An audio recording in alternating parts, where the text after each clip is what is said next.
Merci à vous de nous rejoindre dans la deuxième partie de ce Parole des femmes consacrée, vous le savez, à la rubrique rencontre qui met en exergue toutes ces femmes aux parcours exceptionnels. Aujourd'hui, nous avons l'honneur de recevoir l'une d'entre elles, Dolly Kamba, et donc on l'a dit, pasteur. Elle est également épouse de pasteur et aussi corps médical. Notre invitée reviendra bien entendu sur son parcours. Il faudra aussi signifier qu'elle milite pour la prise en charge des personnes démunies à travers Prière révolutionnaire, qui est aussi une ONG humanitaire, en dehors du fait que c'est un ministère chrétien. Dolly Kamba, bienvenue dans Parole des femmes. Merci beaucoup pour l'invitation. Comment allez-vous? Ça va très bien, Vous êtes merci. radieuse.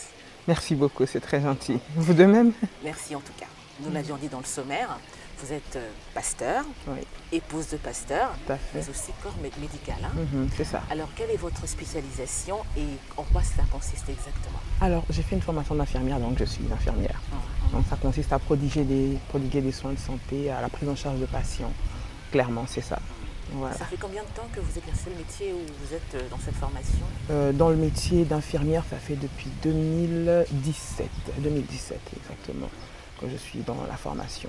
Et vous continuez à pratiquer C'est vrai qu'avec le ministère, c'est devenu un petit peu compliqué, mais il m'arrive de continuer à temps partiel, on va dire. Donc oui, je suis toujours dans le métier et c'est quelque chose qui me passionne au-delà de tout et je continue dans ça tant quand je peux, quand j'ai la possibilité de travailler encore, de garder ma profession, je le fais. Voilà. Mais avec le ministère, c'est vrai que c'est de moins en moins, voilà, et c'est pas évident. Mais quel genre de femme êtes-vous exactement, s'il faut vous définir? Alors, Dolly Kamba, c'est toujours très difficile de se définir, de parler de soi. Je pense que je suis une femme très engagée. Lorsque j'ai un combat, je me bats pour pouvoir arriver à l'aboutissement de cela. Je pense que si on peut me résumer, c'est très engagé et la plupart de mes proches, de ceux qui me côtoient, me disent avec un grand cœur. C'est ce qu'on dit de moi. Après, moi, je ne peux pas dire ça de moi, mais c'est ce que les gens disent de moi. C'est une femme de caractère un peu dur, aussi. de caractère aussi? C'est parfois utile? Oui, il faut avoir un peu un caractère dur tout en étant sociable, que ça ne rende pas asocial, mais il faut avoir des caractères durs, je pense que c'est important.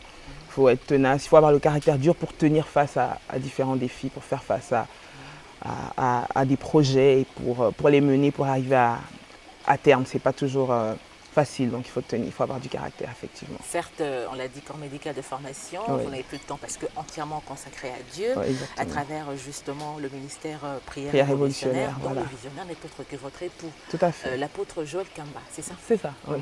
Est-ce facile de travailler avec un homme d'une aussi grande renommée internationale? Comment se passe cette collaboration entre vous et votre époux? Alors, moi, je ne vais pas appeler ça tout d'abord collaboration. Il faut comprendre que tout d'abord, en parlant de mon exercice de pasteur, donc ma profession en tant que pasteur, il s'agit d'un appel, d'une vocation qu'on a. Et tout d'abord, c'est l'amour du Seigneur qui nous unit ensemble. Et moi, j'appelle ça une grâce de pouvoir collaborer avec lui. Ce fait que bon, c'est mon époux. Et je pense que ça se passe bien par la grâce de Dieu parce que, à côté d'être, on va dire, dans le même domaine d'activité, c'est mon époux, ce qui fait qu'il y a de la complicité, il y a de l'amitié, il y a de la camaraderie. Et je pense que au-delà de tout, ça resserre les liens, ça permet de se comprendre sur beaucoup de choses. Il y a aussi des incompréhensions, comme tout couple d'ailleurs. Comme tout couple, mais lorsqu'on est en train d'exercer notre appel, notre vocation en tant que pasteur, je pense que là, on arrive à mettre à part notre côté couple et se consacrer et à faire des compromis, se consacrer vraiment sur le ministère, l'appel, la vision, donc pour on va dire le bon fonctionnement de la mission que le Seigneur nous a donnée. Donc ça se passe très bien par la grâce de Dieu. Si pour revenir à votre question, ça se passe très bien. Mais que pense-t-il exactement de ce que vous faites, de votre dévouement pour le Seigneur? Est-ce qu'il arrive qu'il en parle, même si, pas à vous directement, il a parlé de ça à une tierce personne, ou vous l'avez entendu dire ça à quelqu'un? Alors, par rapport à ce que lui pense, je pense qu'il doit, le connaissant, hein, qu'il doit bénir le Seigneur pour cela, mais comme on dit, qui se ressemble s'assemble, c'était pas trop un secret pour lui. Dès le moment où on s'est rencontrés, c'est quelque chose qui était en moi, on va dire l'appel du Seigneur. Donc plus ou moins, il il connaissait mes ambitions, il connaissait ma vocation comme je connaissais la sienne. Donc je pense que c'est quelque chose, il bénit le Seigneur pour cela et de me voir m'épanouir et surtout trouver ma voie, ce que le Seigneur veut que je fasse. Je pense que pour lui ça peut être qu'une grande joie.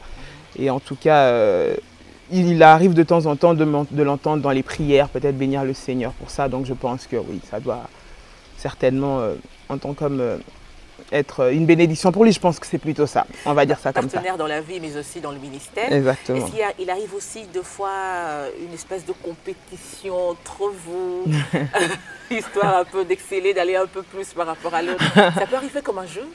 Ça vous est déjà arrivé? Non, on va se dire la vérité, non. Parce qu'on ne considère pas ça vraiment comme une compétition. Voilà. Après, je pense que chacun est zélé pour servir son Dieu. Okay. Et en matière de détermination, de volonté, de désir de vouloir faire le meilleur pour notre Seigneur, en fait, et de porter cette vision loin, je pense que chacun d'entre nous donne le meilleur de soi. Mais entre nous, nous considérer comme des...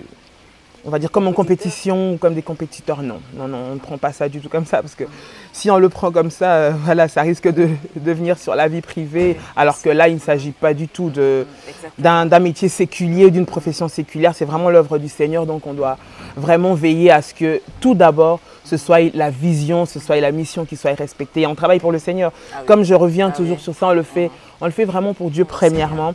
Donc, je pense qu'on se dépasse de ce côté-là. Après, la volonté de vouloir faire pour son Dieu peut nous pousser l'un ou l'autre à vouloir le meilleur. Et je pense que ça ne peut que servir à l'avancement du ministère. Si on peut appeler ça compétition, mais il n'y en a pas du tout. C'est bien dit. Bon, c'est vrai qu'on le dit très souvent. Ouais. Lorsqu'une femme accepte d'épouser un serviteur de Dieu, elle doit savoir à quoi elle s'engage. Oui. Étiez-vous préparé, vous ?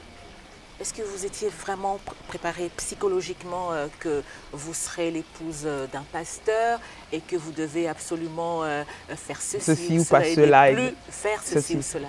Alors, être l'épouse d'un pasteur, tout d'abord, ou d'un leader quelconque, ou quelqu'un qui est, on va dire, qui a une renommée ou qui est un leader, clairement, pour moi, je pense qu'il s'agit du destin.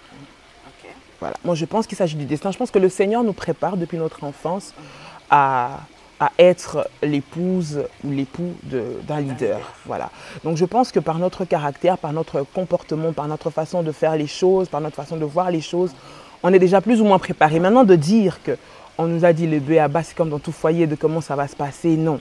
C'est vrai que ce sont des réalités qu'on vit au quotidien par la grâce du Seigneur. Mais en parlant d'être épouse de serviteur de Dieu, je pense que c'est moi j'appelle ça même plus loin, une mission, c'est une vocation. Parce que Dieu nous prépare, ça demande beaucoup de compromis, beaucoup de réalités auxquelles on fait face. Mais c'est vrai qu'avec un regard extérieur, on voit plus ou moins, en gros, comment ça se passe. Mais on n'est jamais assez préparé pour entrer là-dedans. Et je pense que c'est le Seigneur, par sa grâce, chemin faisant, qui nous enseigne, nous apprenons. Et comme dans tous les foyers, hein, je pense que même quelqu'un X de lambda qui épouse une autre personne ne s'attend jamais vraiment à ce qu'il va voir dans le foyer. On le découvre. Après, dans le métier de pasteur, moi, j'ai eu la grâce, on va dire, d'être élevé par un pasteur. Okay. Donc, c'était ma tante et mon oncle qui m'ont élevé. Mon oncle était pasteur. Donc, j'ai vu, en fait, comment ça se passait. Mais bon, j'étais la fille et pas l'épouse. Mais en gros, je voyais un petit peu les contours, les réalités qui se passent dans un foyer pastoral, dans une vie de famille pastorale. Donc, si on peut dire ça, je voyais. Mais m'attendre à quelque chose pour moi, non, je l'ai appris par la grâce du Seigneur. Et Dieu a fait grâce, je pense. Et comme j'ai dit, c'est le destin. Quand Dieu nous destine, il nous prépare quelque part par notre façon d'être. Et je pense qu'après, ça va. Voilà. Certes, vous parlez de destin, mais il y a certaines femmes épouses de pasteurs qui vont à la va-vite. Conséquence, il y a bien entendu du divorce. Oui. Alors ça... c'est quelque chose de très important. C'est comme pour tout choix. Mais j'aimerais, ici, si vous permettez, j'aimerais parler aux personnes qui sont en train de me suivre. Les leaders, ceux qui sont appelés à avoir une grande mission, ceux qui sont appelés à aller loin, ceux qui sont appelés à aller de l'avant. C'est important de faire le bon choix, de savoir qui on épouse, de savoir avec qui on a décidé de partager son quotidien, avec qui on a décidé de partager sa vie pour s'éviter plus tard dans le mariage de faire face à certaines réalités. Bien sûr, il est important de considérer que l'appel à être serviteur de Dieu n'est pas un appel commun. L'appel d'avoir une mission, de conduire ou de diriger n'est pas commun. Donc la personne qui nous accompagne doit comprendre qu'il y a des concessions à faire, qu'il y a une façon d'être, il y a une façon de vivre sa vie qui n'est pas comme tout le monde. Il y a une sorte d'abnégation à avoir sur certaines choses. Il y a des choses qu'on ne peut pas faire simplement du fait d'être épouse ou époux d'un personnage public. Et ça, je pense que on doit en tenir compte. Et les prétendants, si on est encore à cette étape-là, doivent vraiment faire attention à ça. Lorsqu'on fait le choix de la personne qu'on veut épouser, vraiment faire attention à ce point de vue-là, c'est très, très, très important. Et sans doute, votre couple pastoral inspire plus d'un. Oui. Alors, par rapport à cette expérience, par rapport à cet échange, qu'est-ce que la femme de pasteur peut être comme modèle ou encore quel genre d'aide peut-elle lui apporter? À l'homme de Dieu, vous voulez dire? Bien sûr. Alors, en tant qu'épouse du pasteur, je pense qu'elle est premièrement épouse. Donc, c'est-à-dire le rôle qu'une épouse a aux côtés de son mari. C'est-à-dire être sa compagne de vie, lui apporter tout ce qu'une épouse apporte à son homme, de l'amour, de l'affection, de l'attention, du temps. Bien sûr, c'est vice-versa, mais elle doit jouer pleinement ce rôle et à côté être une compagne de prière parce que le ministère pastoral, on va dire, ou tout autre ministère chrétien, ça a une particularité, c'est que tout tourne bien sûr autour de la parole de Dieu et on est exposé. Exposé surtout à tout ce qu'on peut appeler comme attaque de l'extérieur, attaque de l'ennemi, toute forme de déstabilisation qui peut venir de l'extérieur. Et nous, en tant que chrétiens, en tant qu'enfants de Dieu, notre recours, c'est la prière. Et je pense que la première mission aussi d'une épouse, de pasteur, c'est de prier pour son mari. C'est très important de prendre le temps de prier pour son époux, pour la mission, pour l'appel que le Seigneur leur a donné et de l'accompagner, d'être là dans les différentes étapes, que son conjoint puisse sentir qu'il peut compter sur son épouse. Il faut aussi beaucoup de compréhension. Surtout ça, oui. Beaucoup de compréhension parce que c'est, si je peux appeler ça métier, oui.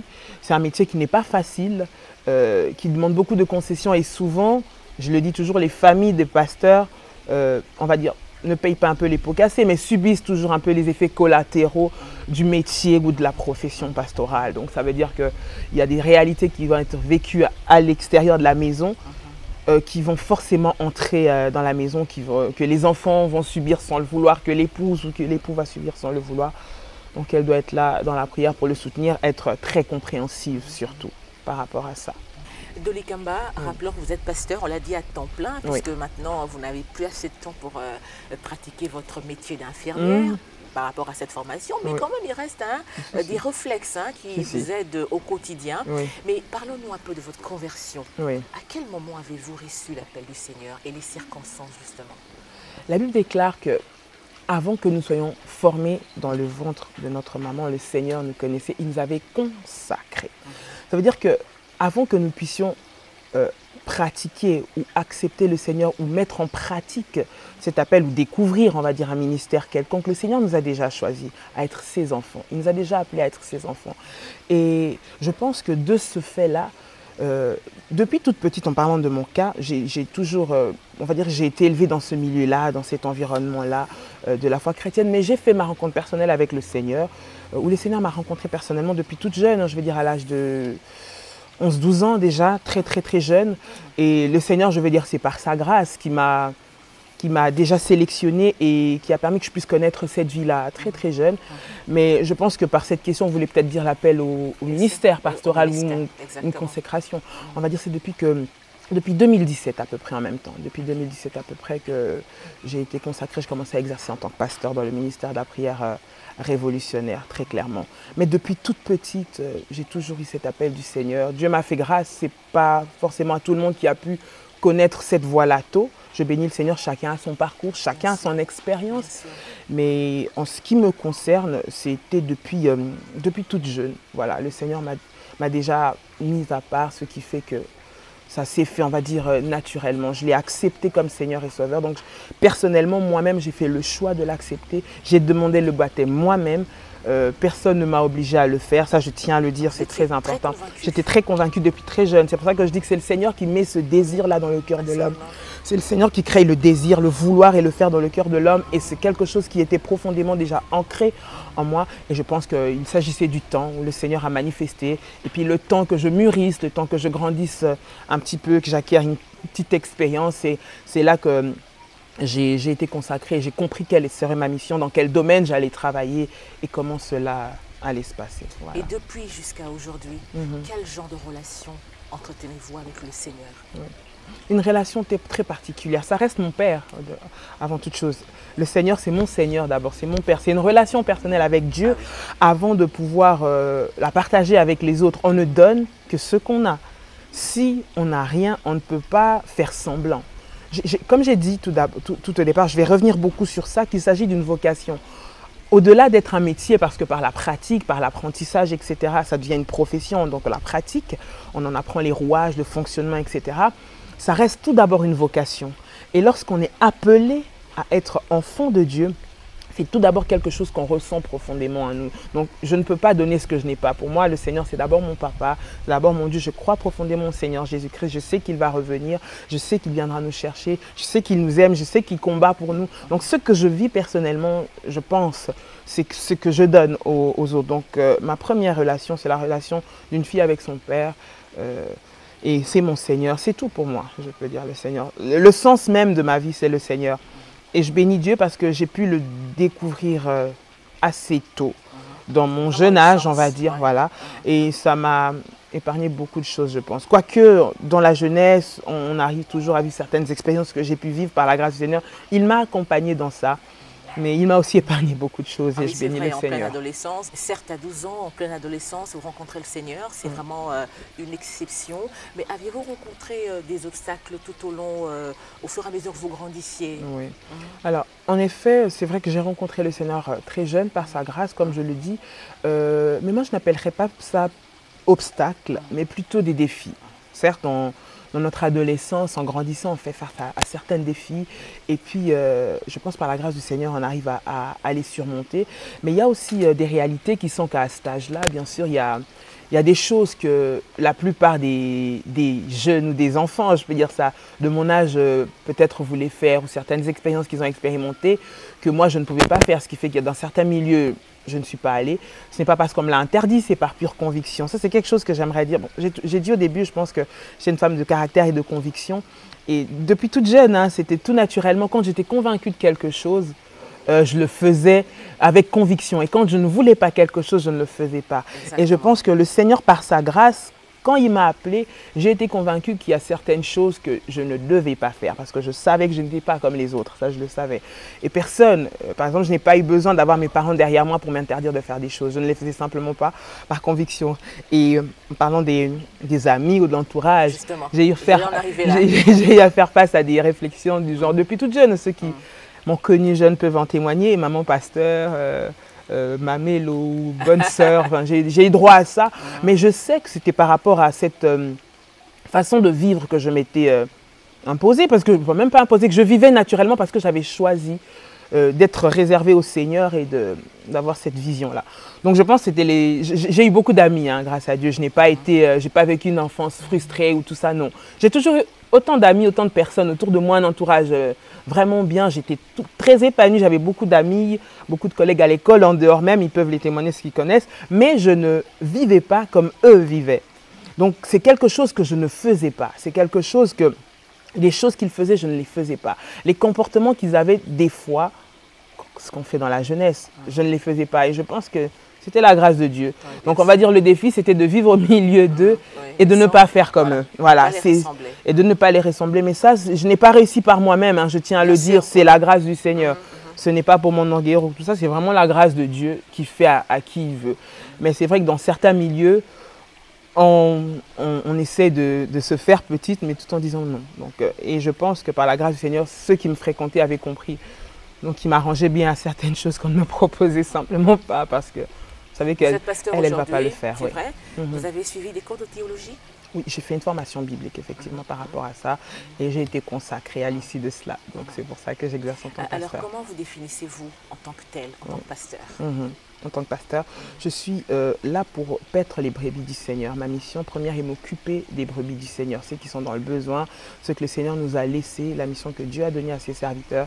C'est vraiment de prendre en charge ces personnes qui viennent dans le besoin, qui viennent dans une détresse spirituelle, qui viennent avec des problèmes qui sont les leurs. Et notre responsabilité, c'est de les encadrer tout en leur enseignant la parole du Seigneur, tout en leur enseignant la Bible, ce que le Seigneur recommande et ce que le Seigneur nous donne à faire. Voilà notre mission première, de nous occuper de l'âme, de la personne, de l'âme, de la brebis que le Seigneur nous a donnée. Nous sommes comme des bergers, nous avons une mission et à la fin, le Seigneur nous demandera des comptes par rapport à ça. Bien entendu. Voilà. C'est vrai, c'est une vocation, un appel de Dieu. Oui. Mais est-ce réellement facile de servir le Seigneur en tant que femme? Quelles sont les frustrations liées à ce métier, on va dire, hein? Oui. Alors, comme vous savez, on va parler en tant que femme, hein, vous parlez en tant que femme. Déjà, dès le début, depuis la nuit des temps, on sait que la femme a toujours été ce sont des réalités qui sont là. Donc, on est dans un milieu, on va dire, dit d'hommes. Parce que certains diront, d'aucuns diront que la femme n'a pas le droit de pécher, la femme ne peut pas se tenir devant des hommes, etc. Peut-être par, je veux dire, par caractère, par croyance, par rapport à leurs origines, etc. Diront simplement que les femmes ne peuvent pas ou ne doivent pas faire. Donc on a beaucoup de défis à relever. On peut être appelé à devoir pas prouver plus, mais peut-être travailler plus, peut-être montrer plus qu'on est capable. On doit montrer qu'on a aussi reçu quelque chose du Seigneur et on a aussi notre part à jouer, notre carte à jouer, selon qu'on est des femmes. C'est peut-être ça, je ne vais pas dire frustration, mais tout est dans... Moi, je vois ça comme des défis. Voilà. Frustré, non, mais j'ai compris que j'ai été pasteur ou pas, en tant que femme, dans le monde où on est aujourd'hui, on doit fournir plus d'efforts. Vous voyez, même beaucoup de personnes militent aujourd'hui, beaucoup de femmes pour l'égalité, etc. Je ne suis pas en train d'entrer dans un discours féministe, mais la réalité est telle qu'on est dans un milieu qui est dominé par les hommes et certaines professions, comme celle d'être oratrice ou de parler devant des hommes, on les considère encore aujourd'hui comme des professions d'hommes. En vous écoutant parler, madame, c'est comme si dans ce métier, ce que vous faites, il Oui. y a que de bons côtés. Oui. Il vous n'est jamais arrivé de vous sentir un peu affaibli? Alors ça, je vais dire oui, et nous comptons sur le Seigneur pour cela. Quand je dis affaibli, c'est-à-dire que les réalités sont dures. Quand je parle de défi, ça ne veut pas dire qu'un défi, on le fait simplement. Quand je dis défi, ça ne veut pas dire que c'est quelque chose qu'on fait avec joie, qu'il n'y a pas de, je vais dire, obstacle. Justement, on doit briser. Si on dit défi, c'est pour relever le bon côté, pour ne pas s'abattre sur soi-même, pour ne pas justement abandonner. Parce que si on considère comme un obstacle, on peut ne pas avoir assez de force pour surmonter l'obstacle et abandonner. C'est pour ça que je préfère dire défi plutôt qu'obstacle. Parce qu'un défi, on va requérir de la force, de l'énergie. On va trouver au fond de soi les moyens de pouvoir le relever. Donc, comme je sais que c'est un appel que le Seigneur nous a donné, on va trouver les moyens, par sa grâce, de pouvoir le relever. C'est pour ça que je dis, mais c'est vrai qu'en tant que femme, dans ces milieux-là, on doit faire face à certaines réflexions qui sont un peu désobligeantes. Mais bon, voilà. On fait avec, comme on dit, et nous comptons sur la grâce du Seigneur. Et comme Dieu nous a donné cet appel-là, nous ne sommes pas en train de défier les hommes, je tiens bien à le dire, nous ne sommes pas en train de tenir tête ou de faire face aux hommes, mais nous sommes en train de jouer notre part, d'apporter notre touche, d'apporter notre expertise dans ce milieu, dans ce domaine, selon que le Seigneur nous a appelés. Bien entendu, le Seigneur donne une vision et en même temps la provision. Exactement. Il faudra être disposé. Dolly Kamba, vous êtes donc pasteur au sein du ministère Prière Révolutionnaire, dont votre époux est le visionnaire de ce ministère-là. Alors, quelle est sa vision et pourquoi est-ce que la prière doit-elle être révolutionnaire? Alors, la vision de la prière révolutionnaire, c'est relever les leaders qui est en chacun d'entre nous et réveiller le meilleur qui est en chacun d'entre nous. Maintenant, vous avez parlé de la prière révolutionnée. Non, ce n'est plutôt pas, je ne dirais pas plutôt une prière révolutionnée. Je dirais simplement qu'il faut comprendre que la prière, pour nous, selon notre vision, la prière est un art. La Bible dit que nous prions, nous ne recevons pas parce que nous prions mal. Ça veut dire qu'il y a une façon de prier. Ça veut dire qu'il y a une façon qu'il faut faire pour prier et pour avoir des résultats. Nous savons que nous sommes dans un monde où nous avons faire face à un ennemi qui est là, qui nous combat, qui nous attaque avec acharnement. Et pour pouvoir vaincre, nous devons être outillés et équipés. C'est cette connaissance-là ou ces enseignements-là qui sont révolutionnaires. que nous avons appelé par la grâce du Seigneur prière révolutionnaire. C'est cet enseignement-là, cette connaissance-là, à travers des outils qui sont donnés, des enseignements qui sont donnés dans le ministère, qui font, si je peux dire ça, que la prière soit révolutionnaire. C'est plutôt là, mais il n'y a pas de prière qui va être révolutionnée en soi. Je ne sais pas si je me suis fait comprendre. Absolument. Oui. Mais il faudra aussi signifier que le ministère a démarré à l'étranger, Voilà. où vous aviez passé la grande partie de votre vie. Exactement. Alors, je pense que toute chose se fait en son temps, c'est par rapport au milieu, à l'environnement où nous étions. Mais je tiens aussi à préciser que nous étions déjà très actifs sur les réseaux. Bon, aujourd'hui, il n'y a plus de frontières avec les réseaux sociaux. On peut être en Europe et bien fonctionner en Afrique ou aux États-Unis, etc. Donc, c'est vrai qu'en termes physiques, nous avons commencé où nous étions, où nous vivons, donc c'est-à-dire à l'étranger.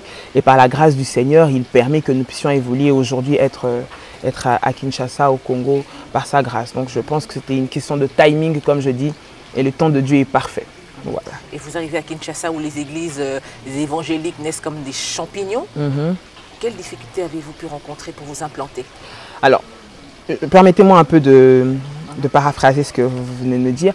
Alors, quand vous parlez d'églises qui naissent comme champignons, c'est-à-dire qu'il y a une multitude d'églises. Donc en quelque sorte, qu'est-ce que nous allons apporter de nouveau? Voilà. En gros, c'est ça par rapport à ce qui existe. Alors, si je peux me permettre, pour chaque vision, chaque ministère, Dieu a donné un peuple. Personne ne peut prévaloir ou prétendre avoir le monopole de tout un peuple, de toute une nation. Lorsque Dieu donne une vision à un homme de Dieu ou à une femme de Dieu, Dieu donne un peuple à qui cette vision-là va correspondre. C'est comme les doigts d'une main. Nous sommes tous les doigts d'une main et chacun a un rôle et chacun sert à pouvoir, je ne sais pas, laver le visage, entretenir le corps, à faire en sorte que le corps fonctionne comme il faut. Et je pense aussi que dans ce sens-là, que la prière révolutionnaire n'est pas venue pour tout le monde.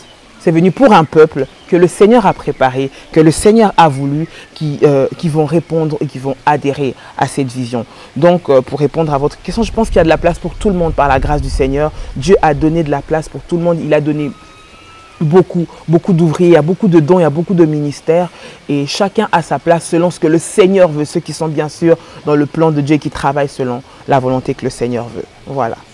Le ministère prière révolutionnaire accompagne ses fidèles, notamment dans le domaine du combat spirituel. Oui. C'est quoi le combat spirituel? Le combat spirituel, c'est un combat contre un ennemi qui est invisible mais qui est là. Il est déjà vaincu mais il est actif. Nous combattons contre les œuvres de l'ennemi. La Bible dit, nous n'avons pas à lutter contre la chair et le sang. Nous luttons contre les dominations, les principautés, contre les esprits méchants.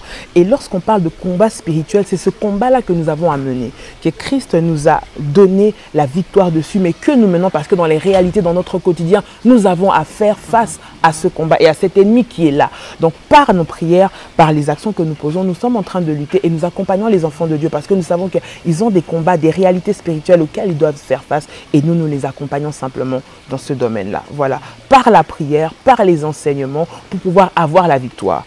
Parce qu'il faut savoir que l'ennemi est là, il est actif. Exactement. Nous n'allons pas tuer l'ennemi, non, ce n'est pas notre mission. Le Seigneur va se charger de lier le diable en son temps, mais bien aimés, nous devons être là et nous sommes là pour pouvoir accompagner les enfants de Dieu dans ce combat, les outiller, les équiper pour qu'ils puissent avoir les victoires. Et comment se comportent justement les fidèles qui fréquentent votre église par rapport aux différentes formations, aux enseignements que vous leur donnez? Oui. Est-ce qu'ils sont réactifs? Alors, comme on dit, la vision correspond à un peuple. Ceux qui viennent au ministère de la prière révolutionnaire, c'est ceux que le Seigneur touche. C'est ceux qui sont justement touchés, ceux à qui ce message parle. Donc forcément, bien sûr, qu'ils sont réactifs parce que ça leur parle, ça leur correspond. C'est un message qui va avec leurs attentes, à ceux qui s'attendent. Donc forcément que ça leur correspond. C'est vrai qu'on remarque très souvent, il y a plus de femmes à l'église que les hommes. Les femmes sont très sensibles. Oui. Elles y passent trop de temps à l'église pour diverses raisons, notamment la maternité, le mariage. Mais pensez-vous que ce sont les simples raisons qui peuvent emmener les femmes à fréquenter l'église? Non, je ne pense pas qu'on va à l'église. On ne va pas à l'église premièrement pour obtenir quelque chose du Seigneur. On va à l'église parce qu'on a cru au Seigneur Jésus-Christ, on croit que c'est notre Seigneur et Sauveur.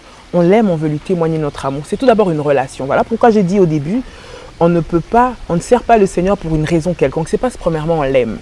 Lorsque je pense qu'on vient à l'église pour obtenir mariage, enfantement, je pense à mon avis que ce ne sont pas des bonnes motivations. Bien sûr, ce sont des réalités auxquelles on fait face. Donc, on demande la grâce du Seigneur par rapport au mariage, par rapport à l'enfantement, si ce sont des réalités qu'on a difficiles ou des combats qu'on est en train de vivre. Mais la raison première qui doit nous pousser à l'église, qui doit nous maintenir à l'église. Peut-être qu'on est poussé à l'église à cause de ces réalités-là, parce qu'on a cherché tellement, on ne sait pas où aller. Donc, ça a une raison qui nous amène près du Seigneur. Mais pour demeurer près du Seigneur, il faut d'abord, premièrement, aimer le Seigneur. Parce que si on vient pour une raison, c'est-à-dire que le jour où on a obtenu ce qu'on veut, on quitte l'église. Et je pense que si c'est à ça que ça sert la mission. Et malheureusement, il y a des cas comme ça. Hein. Voilà, après exactement. Mariage, enfant. Et c'est pas le but. Et c'est pas le but. Voilà, le but, c'est vraiment d'avoir une vie avec le Seigneur, d'une intimité avec le Seigneur, de grandir avec le Seigneur. Maintenant, par rapport à ça, on a des défis. Le Seigneur veut que nous vivons bien sur la terre. Donc c'est pour ça que nous rentrons dans des prières de combat spirituel quand on voit qu'on a des défis, qu'on a des combats, qu'on a des réalités difficiles. Donc ça c'est très important, on doit y faire face par la prière. Vous serez d'accord avec moi, pasteur Dolly Kamba, que les églises évangéliques sont accusées notamment d'être auteurs des familles disloquées, notamment les enfants sorciers. Et actuellement, si vous traversez les villes de Kinshasa, ou les rues de la ville de Kinshasa, vous verrez les enfants errer parce que accusés d'être sorciers et tout. Alors, est-ce qu'il y a un moyen pour récupérer et rectifier ce problème en vue de se racheter au fait? Vous savez, lorsque vous dites ça, c'est vrai que dans tout métier, dans toute profession, il y a des vrais et il y a des faux. Et ça fait partie des déviations, on va dire, de ceux qui ne servent pas le Seigneur dans la vérité. Dieu, il nous a appelés pour l'homme. Et je ne vois pas quelqu'un que le Seigneur a mandaté pour avoir une mission de sauver les âmes, aller diviser les familles. Maintenant, il y a des réalités spirituelles qui se passent dans chaque famille. Lorsqu'effectivement, il y a des telles réalités, c'est-à-dire que de la sorcellerie, tout ça, le problème spirituel, la solution n'est pas d'agir de la façon dont nous voyons ici, par exemple, en parlant du Congo, d'aller chasser cet enfant, de le détacher de la cellule familiale, de l'enlever de près de ses parents. Ça, c'est quelque chose, je tiens à dire ici, que je condamne personnellement. Parce que ce n'est pas à ça que le Seigneur nous a appelés. C'est d'encadrer ces personnes si problèmes, sorcellerie, tout ce qu'on dit, il y a effectivement. Donc notre mission, c'est plutôt d'accompagner les personnes, c'est plutôt de soutenir ceux-là qui sont faibles, c'est plutôt de venir en aide. Et s'il y a ce genre de problème, de les conduire dans la prière, de les accompagner et non pas de pouvoir disloquer les familles. Maintenant, comme j'ai dit, il y a des faux, mais il y a aussi des vrais serviteurs de Dieu. Et tous ne sont pas ça. C'est vrai que malheureusement, on ne s'arrête que sur ce qui fait polémique, donc c'est-à-dire les faux, mais il faut que nous sachions qu'il y a beaucoup de vrais serviteurs de Dieu. Et que cette partie-là, c'est une petite partie, j'aimerais dire, mais que le Seigneur se chargera de prendre soin. Parce que c'est l'œuvre de Dieu et on ne joue pas avec l'œuvre de Dieu. On ne joue pas avec les vies des gens, on ne détruit pas les familles des gens comme ça. Donc je sais que le Seigneur va faire son tri. Il y a les vrais et les faux qui croissent ensemble, mais Dieu va trier. Et nous reconnaissons ça par leurs fruits. Voilà ce que je peux dire. Il y a des vrais et des faux. Il y a certains, on va dire, faux pasteurs qui jouent sur la sensibilité, notamment des femmes, qui sont très nombreuses à l'église, on l'a dit. Alors, comment doivent-elles se comporter, ces femmes qui vont à l'église?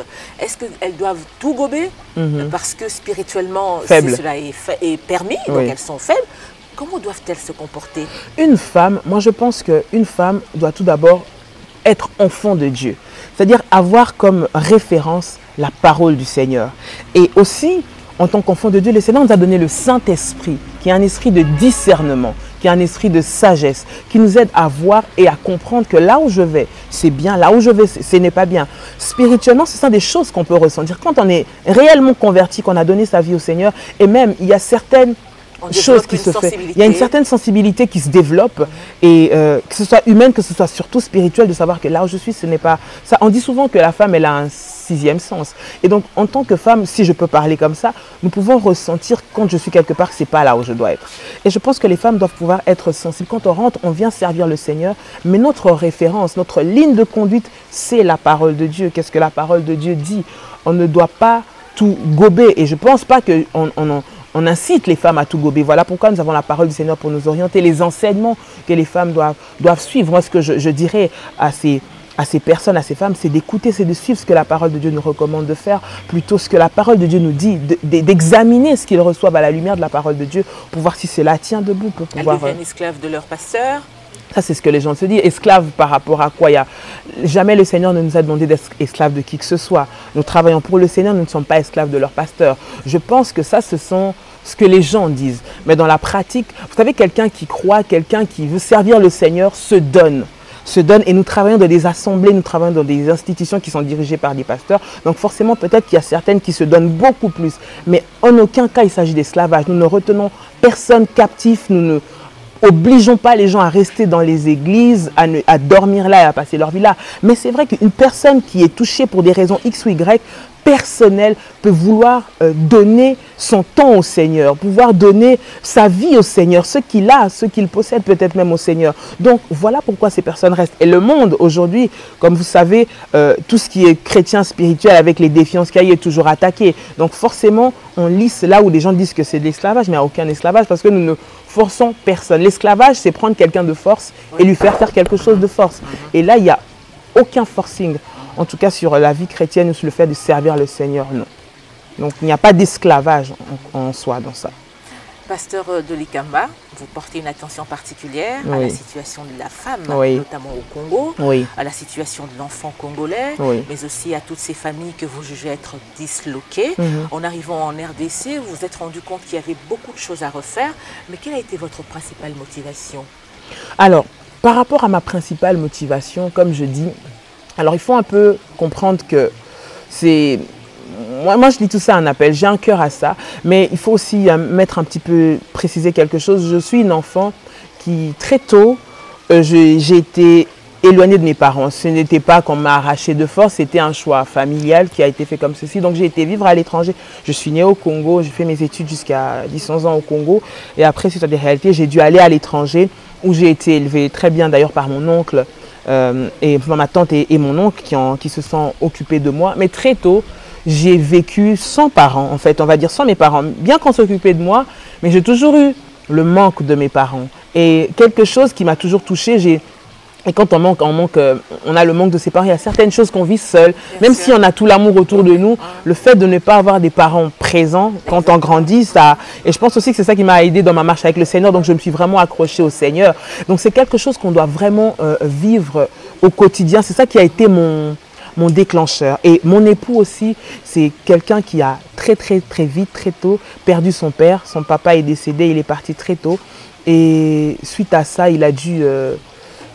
faire face à beaucoup de réalités seules, et je pense que ça a été aussi quelque chose qui nous a les deux touchés pour pouvoir avancer dans l'œuvre de Dieu. Pasteur, on en a parlé pendant longtemps, beaucoup plus activiste social aussi, pour prendre en charge les personnes démunies. C'est vrai, on l'a dit, l'ONG Prière Révolutionnaire a le côté humanitaire. Vous prenez en charge toutes ces personnes qui sont dans le besoin. Vous êtes dans les hôpitaux, dans les prisons, etc. Quelles sont les différentes actions que vous menez sur terrain? Sur le terrain, vu les réalités sociales qu'il y a, en parlant du Congo, il n'y a pas que le Congo, je tenais déjà à préciser, c'est principalement en Afrique, hein, vu les réalités sociales que vous connaissez qui sont un petit peu communes dans différents pays d'Afrique. Mais nous sommes là où le Seigneur veut que nous soyons, mais principalement auprès des enfants orphelins, auprès des femmes et des jeunes filles démunies. C'est vraiment que l'être humain puisse retrouver sa force, retrouver son essence, retrouver sa valeur.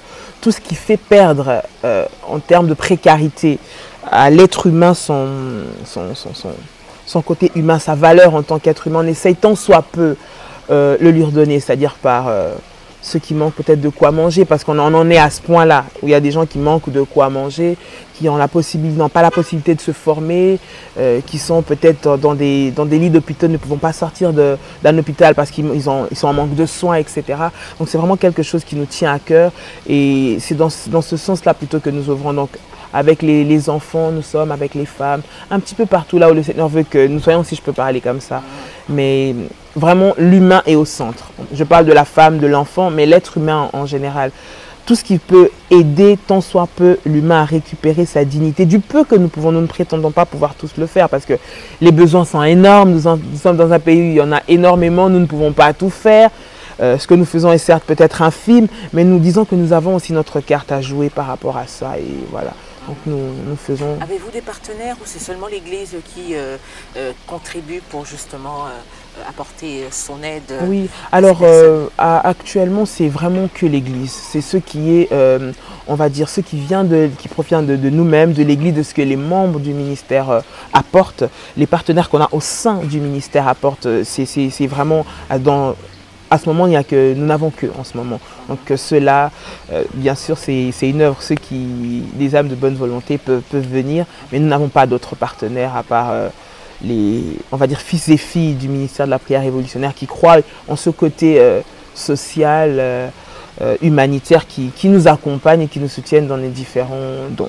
Voilà. De loin et de près aujourd'hui, vous vous êtes rendu compte qu'il y a beaucoup d'ONG qui sont implantées au Congo et plus précisément ici à Kinshasa. Mais que pensez-vous du travail que ces ONG fournissent?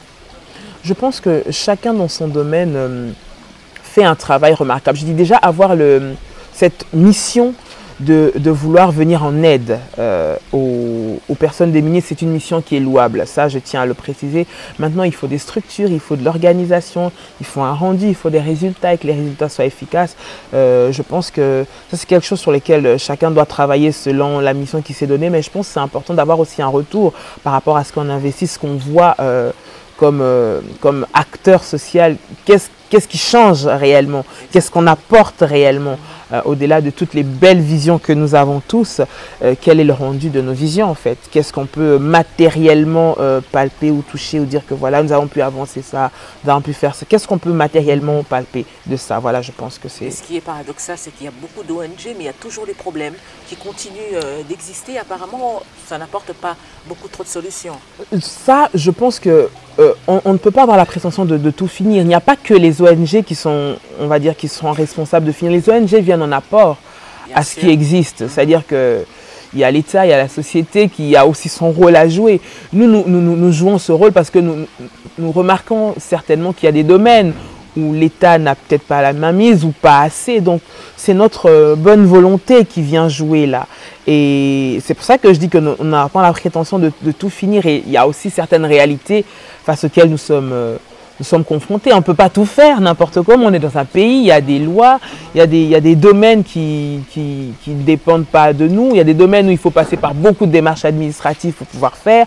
Donc tout ça fait que les ONG peut-être aussi sont limitées à certains niveaux. À moins que ceux qui sont vraiment, on va dire, poussés, qui ont quelqu'un derrière eux qui les pousse, peuvent arriver à franchir ces obstacles-là. Mais pour on va dire des simples personnes de bonne volonté, ça peut être difficile d'aller plus loin. Et puis les moyens aussi, tout revient à ça. Certes, voilà. Les ONG sont en appui à l'État, qui est entre guillemets un tout petit peu démissionnaire. Voilà pourquoi les ONG sont là pour essayer un peu de booster les choses. Parmi les différentes actions que vous avez eu à mener jusqu'ici, quelle a été l'action qui vous a le plus marqué? L'action qui m'a le plus marqué, c'est lorsque nous avons été rendre visite à des femmes, enfin des familles, femmes et enfants à l'hôpital pédiatrique de Kalembelembe ici à Kinshasa. Nous nous sommes rendus compte qu'il y avait beaucoup de cas. Cet hôpital de grande renommée, d'après ce que j'ai cru comprendre, je me suis un petit peu renseignée, c'est apparemment le premier hôpital pédiatrique du Congo.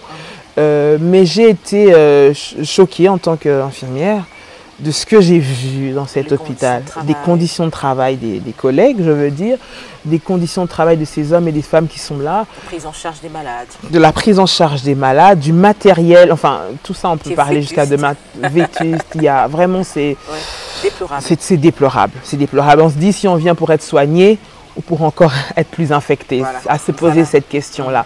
Donc ça c'est quelque chose qui m'a vraiment touchée et surtout après justement la prise en soin. Les personnes qui étaient bloquées à l'hôpital parce que n'ayant pas assez de moyens pour pouvoir y sortir, on a trouvé des dizaines de femmes et d'enfants qui étaient là mais qui n'avaient qu'un lit ou je vais appeler ça un lit, une espèce de, je sais pas, d'un endroit où ils mettaient un pan dessus en gros pour que vous puissiez voir pour se coucher et ne pouvaient pas sortir de là parce qu'ils n'avaient pas les frais.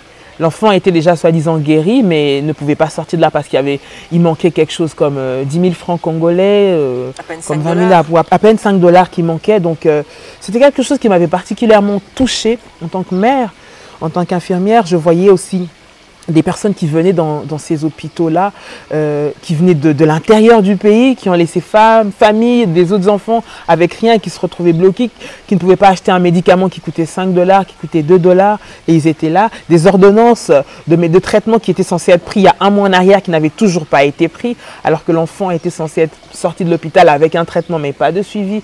Donc on se demande quelle sera la condition de cet enfant après. Donc tout ça, c'est des réalités qui m'ont vraiment touchée particulièrement. Étant donné que je suis du corps médical, étant donné que je suis maman, ça m'a vraiment, vraiment touchée. Je voyais ces femmes qui étaient là, mais qui ne mangeaient pas. Donc voilà, c'était quelque chose de... Ça fait appel à beaucoup de choses, beaucoup de questionnements aussi par rapport à, je sais pas, frais de fonctionnement, de subsides qui sont alloués à des hôpitaux d'État, parce qu'il me semble que c'était ça, enfin, il me semble. Je n'ai pas la prétention de dire parce que je ne connais pas, mais ce que j'ai cru comprendre, c'était un hôpital étatique. En tout cas, et de voir ça, ça m'a vraiment fait beaucoup de peine, et on se questionne beaucoup par rapport à ça. Voilà, et par rapport à cette réalité, quels sont les projets à long et à moyen terme, non, on va dire à court et à moyen terme du ministère, ou plutôt dire de l'ONG Prière Révolutionnaire? Oui. À court terme et à moyen terme, c'est ce que nous faisons au quotidien, c'est-à-dire aller de manière ponctuelle tant que le Seigneur nous permet au chevet de ces personnes-là, ou aller dans les orphelinats pour...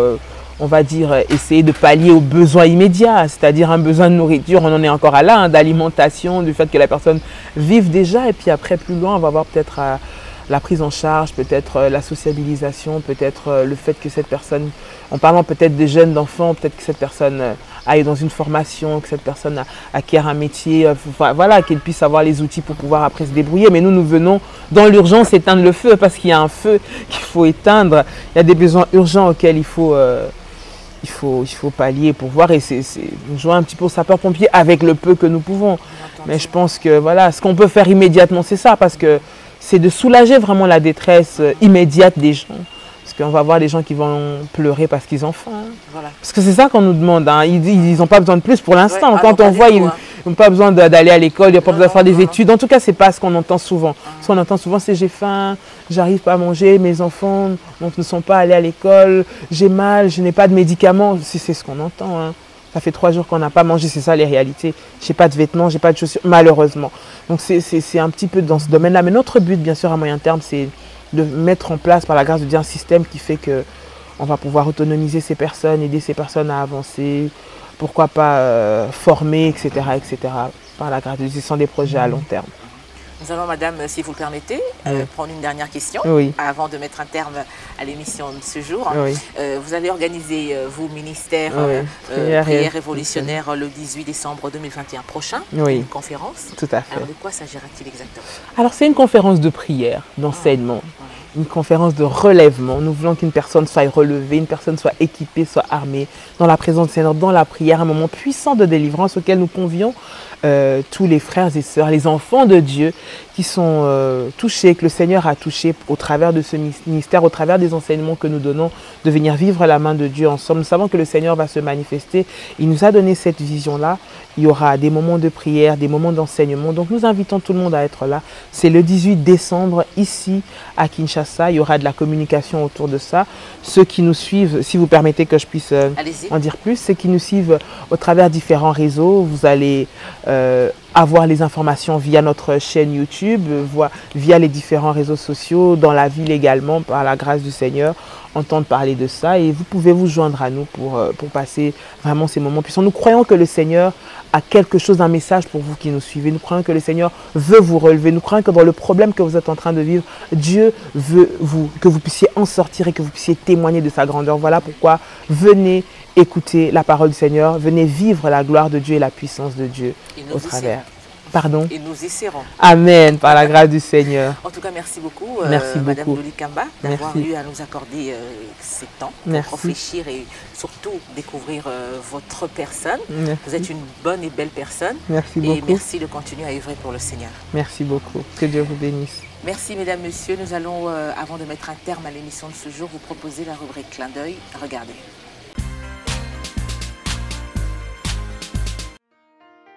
Voici pour vous l'actualité de la condition des femmes dans le monde. Le cancer du sein est la première cause de mortalité par cancer chez les femmes. Comme chaque année, la campagne Octobre Rose mobilise ses troupes pour aider à financer la recherche et briser le tabou de la maladie. Cette année, l'accent est mis sur le dépistage, en chute de 10% en 2020 à cause de la crise sanitaire. Oui, on peut guérir du cancer du sein et oui, on peut aussi laisser la vie. Beaucoup trop aujourd'hui ne veulent entendre ou ne retiennent que la première partie de cette phrase. Une femme sur 9 contracte un cancer de sein au cours de sa vie. En 2020, on a recensé 2,3 millions de femmes atteintes de cette maladie et 685 000 décès par cancer du sein dans le monde. En 2021, une femme sur 8 risque d'être touchée. Si les chances de survie s'élèvent à 89% lorsque le dépistage arrive au stade localisé, il n'en reste que 20% quand la maladie est dépistée au stade métastasique.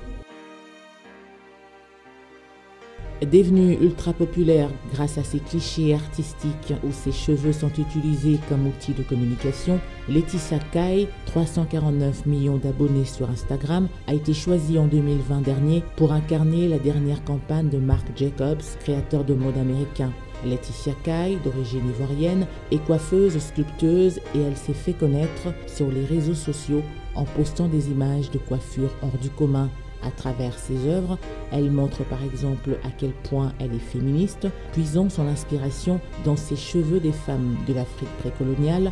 Elle célèbre la beauté noire, en particulier les traditions et les styles de son continent.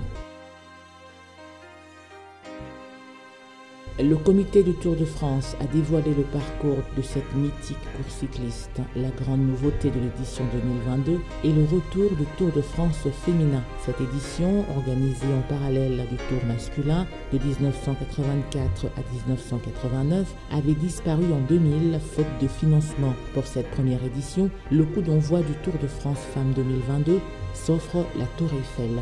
Les coureuses s'élanceront le 24 juillet, le même jour que l'arrivée de leurs homologues masculins, pour une arrivée 7 jours plus tard au sommet de la planche de Bellefille dans le massif vosgien. Cette nouvelle épreuve sera dotée de 250 000 € de prix, dont 50 000 pour la lauréate, soit un montant supérieur aux courses d'une semaine pour les hommes. Ce sera tout pour l'actualité de la condition des femmes dans le monde.